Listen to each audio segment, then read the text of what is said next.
unsur dari spiritualitas. Selain itu juga memiliki konsistensi.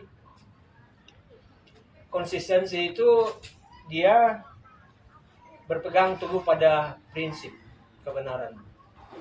Memiliki konsistensi ya, yang tidak berubah-ubah.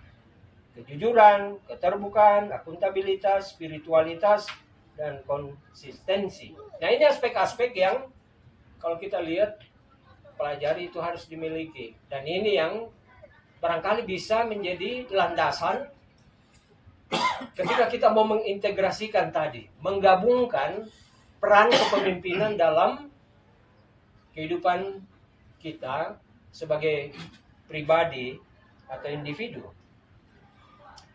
Nah, tetapi saudara-saudara, kita juga menyadari bahwa kehidupan berintegritas itu yang memiliki unsur-unsur tadi itu tidak serta-merta ada di dalam diri seseorang atau kita miliki. Tidak serta-merta. Itu terbangun atau dipengaruhi dalam lingkungan di mana kita berada.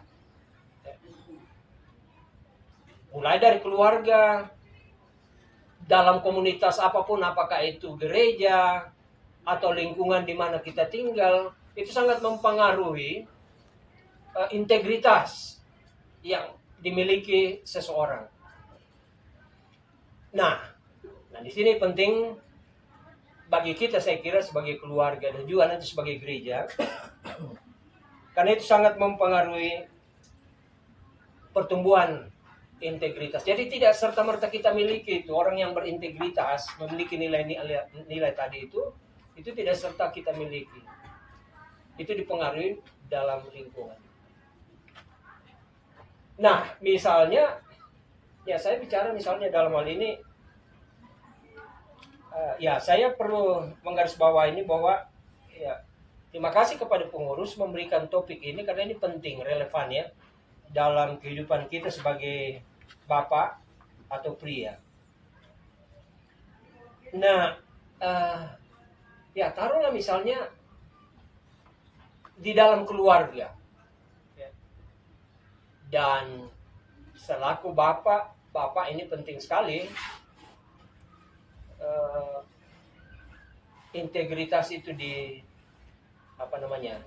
terutama kita misalnya bapak-bapak yang punya anak ya, anak-anak ini sangat bergantung kepada kita. Integritas ya, apakah kita orang jujur, apakah kita orang terbuka, apakah kita memiliki akuntabilitas diri ya.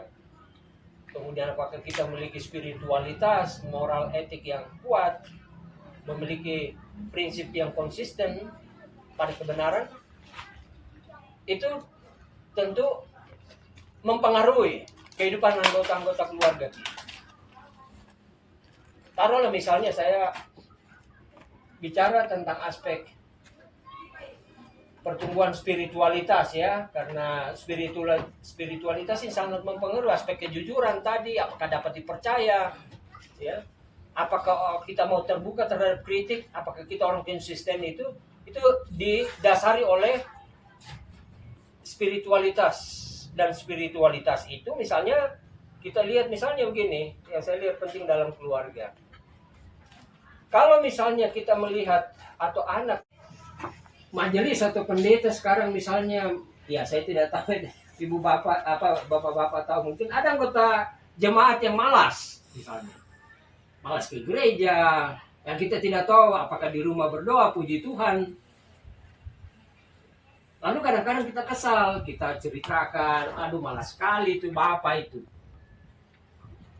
Nah, saya biasa katakan begini, kita juga perlu sadari, jangan kesal.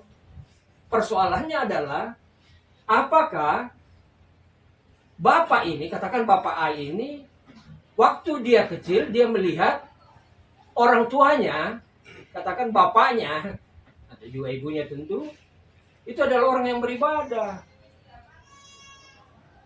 Orang yang dia dapati orang tuanya rajin ke gereja misalnya, dia dapati orang tuanya, bapaknya sementara khusyuk berdoa, atau menyanyi puji Tuhan, apakah itu dalam masa pertumbuhan anak itu di bapak ini, apakah itu ada? Nah, saya membayangkan bahwa dia tidak memiliki nilai-nilai, dia tidak melihat, tidak mengalami nilai itu di dalam masa pertumbuhannya. Nah, sehingga itu tentu kemudian kalau dia sudah dewasa, kemudian jadi orang malas ke gereja, ya jangan kesal-kesal, kita perlu kembali bertanya itu bagaimana bertumbuh dia. Latar belakang masa pertumbuhannya itu apakah dia melihat spiritualitas yang mempengaruhi integritas, nilai moralnya, etikanya, kejujurannya, dapat dipercaya, orang konsisten. Apakah itu dia melihat? Dan kalau dia tidak melihat itu, ya jangan kita kesal-kesal sekarang. Pasti mungkin pola pendekatannya